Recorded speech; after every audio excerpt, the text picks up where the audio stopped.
Okay, to practice items 1, 2, 3, and 8, which is accepting a friendly stranger, sitting politely for petting, appearance and grooming, and polite reaction to another dog, you first want to start by solidifying a good focus. We're not going to introduce any other stimulus until your dog has a good focus. So Daniel, why don't you show them what it would look like to reinforce a focus? Good.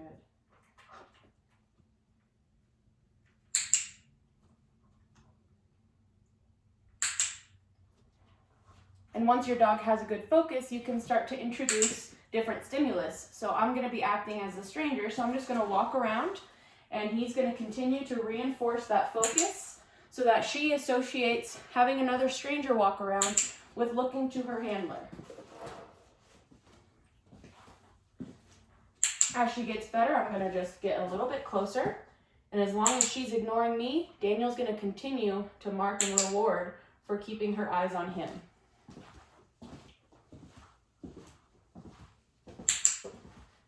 And notice when she started to look away, he quickly put a treat in front of her nose, brought it up to his eyes, and then rewarded for keeping eye contact. So now I'm going to go ahead and I'm just going to get in their space a little bit. I'm going to reach a hand out. Good. Good.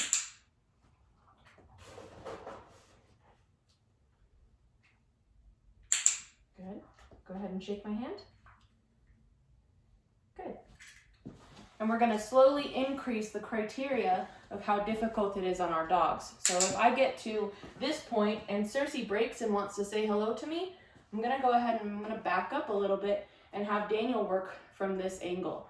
The same is going to apply to having another dog with me. So it's going to be the same greeting as item number 1, just having a dog present. So walking around with the other dog, approaching, standing in front of the handler, walking away, and eventually moving on to shaking hands. Now go ahead and put her into a sit. Good. Now with sitting politely for petting, it's going to be the same thing, just coming up. Good. And once the dog has a decent focus, then we can move on to actually having somebody in your household pet the dog. This actually tends to be a little bit harder when we're working with familiar people in the household. So what you may need to do is just graze. And when she goes back and looks back up at you for eye contact, rewarding that. I don't mind if the dog sniffs or even gives me a small kiss. I just mind that they don't shy too much away from my hand when I go to give them a pet, and they don't try to mouth my hand. Good.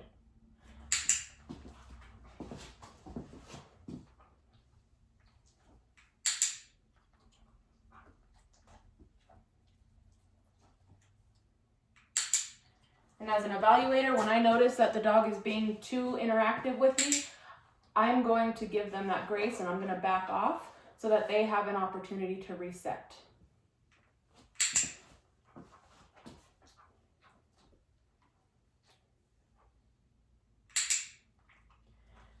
Now these are my own dogs, so they're familiar and they're comfortable with me just coming up and petting them. When you're working with your own dog, what you might need to do is offer your hand out first, let them say hello to you, and then reach your hand out for pets. And then the same thing will apply to sitting politely for grooming, which is the same concept. You can offer the brush down here, brush it above, go down, brush down the shoulder, grab the paw, pet the face, examine the teeth. If you're having trouble with this, we can have an individual video just focused on getting your dog comfortable with having their feet touched, their ears touched, their mouth touched, and then having a brush run down them. 4 and 5. Okay, so for items 4 and 5, you're required to have your dog walking with you on a loose leash. And what that's going to look like is a nice J shape in the leash coming from where you're holding the leash to where the leash is connected to you. And all you're needing is that your dog stays with you, focused on you. I don't mind if the dog wanders a little bit and, does a quick drive-by sniff, especially for the group portion walking through a crowd. All that's required is that your dog shows some amount of control while walking around. You're not required to have a really precise pivot like Cersei has. as long as you're not bumping into your dog too much or relying on a lot of leash tension to keep your dog in position. So that small bump was acceptable. That's just a little bit of pressure and release, which wouldn't be considered a fail according to the AKC. A little bit of pressure is okay. Now, if you are having trouble getting your dog to walk in a nice heel, I do have a 2-part video located on my YouTube channel, which I will link below, in order to achieve a really decent heel. It's the same exact method I used on my dogs to teach them this very nice, professional looking heel. Okay. To practice 6 and 10, I actually recommend starting by teaching your dog a place command first. And again, if this is another video that I'm gonna need to make, I'm more than happy to make it on request. So all we're gonna do is say my dog already knows how to go to a place. We're gonna go ahead and we're gonna bring our dog to place, put her into a sit or a down. Go ahead. Place. Sit. Good. Just plats. Good. Blind. Good. And when starting out teaching your dog a stay, what might help for some dogs, especially if they're a little bit more attached to you than normal, is, well, I guess not than normal, is starting out in front of them and just rocking back and forth. Good stay. And reinforcing this stay right here. So it'll look like click, treat, good stay. Click, treat, good stay. Click, treat, good stay. And slowly backing up. The goal is to get to at least 15 to 20 feet. Any longer isn't required by AKC, but does look good for your dog. So starting baby steps and then slowly working your way up to a long distance stay. Once your dog is comfortable with a long distance stay, then you can move on to the actual supervised separation portion, which when you're practicing this, all it's gonna look like is, go ahead and come back to your dog. Having your dog in a stay, going out of the room for about 5 seconds, coming back and rewarding your dog for that stay. 1, 2, 3, 4, 5, yep. Good stay. Good. Go ahead and put her back into a plats. Så sie plats. Blind. Go ahead and step out. And you're gonna increase the time that you do step out. So once your dog has success at 5 seconds, you'll move on to 10 seconds, 15, 20, 30, so on, until you can get all the way to 3 minutes. If needed, you can use a back tie, which is just using a heavy piece of furniture or a door to make sure that your dog doesn't get out of position. Just make sure that they are safe so that they can't choke themselves. Or you can also use a member of your household to hold on to the leash. When testing this, because we have some restrictions on social distancing, I will accept another member of your household acting as the tester and the handler when you go out for your 3-minute down stay. So this is what practicing is going to look like, is keeping it very short and simple. We're not going to jump immediately to doing 3 minutes because that can stress our dogs out. It can confuse them. We're probably going to end up coming back and putting our dog back in position more than we are rewarding them.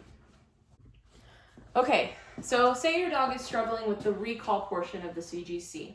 Whether your dog is wandering off when you say come, or your dog just doesn't come in general, what you might need to do is enlist the help of a long line or a flexi lead. So what it's going to look like is once your dog has a very solid stay, and like I mentioned when teaching the stay, you want to work on your stay completely separate from recall. So instead of recalling your dog from a stay every single time, which then reinforces breaking a stay, you're going to teach stay completely separately and then recall at the end of your session. And then you're going to teach a recall also separately. So you're going to put your dog into a place, you're going to give them some line, go to the end of the line or as comfortable as you can, or to the end of the room, and you're just going to reel your dog in if they're being a little bit too distracted on a recall. So Daniel's going to go ahead and make an example of what that looks like.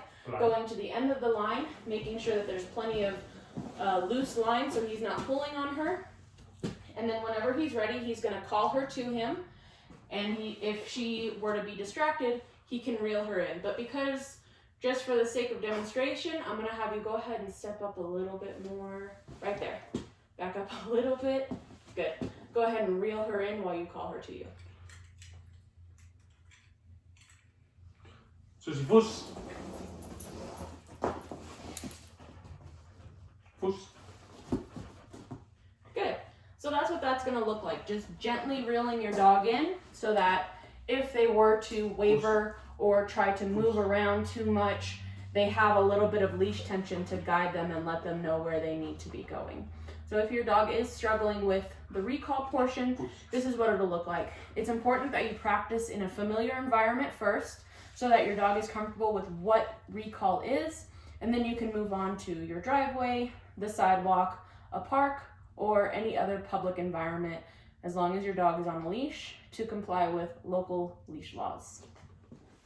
So for the conclusion of this video, I just want to cover what can be done at home and what does need to be taken to maybe a public park for finishing your CGC test. This is not the CGCA or the CGCU. I will be making videos for those two tests once this video has been completed and has gone through all of the rendering processes. So the items that you can test at home are items number 1, 2, 3, 4, 6, 7, 9, and 10. That's accepting a friendly stranger, sitting politely for petting, appearance and grooming, out for a walk, sit and down on command and stay in place, Cersei, coming when called, reaction to a distraction, and supervised separation.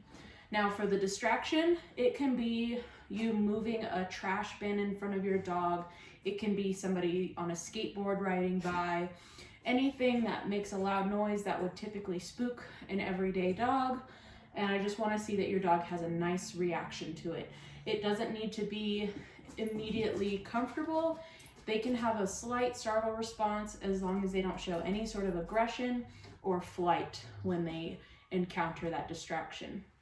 Now, for walking through a crowd, because right now coronavirus is a main concern of ours, I am encouraging you to maintain social distancing.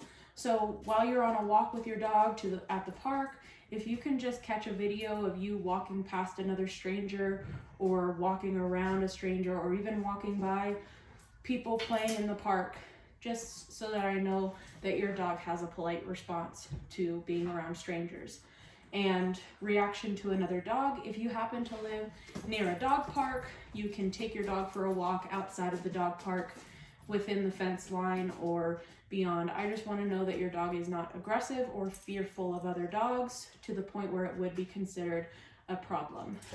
You can also recruit the help of a friend or a family member with another dog, just like I videoed with my husband and our 2 of our 3 dogs. If you have any questions as to how to complete this at home, I'm happy to answer any more, but hopefully this kind of covers everything that will need to be covered in order to complete the CGC test remotely.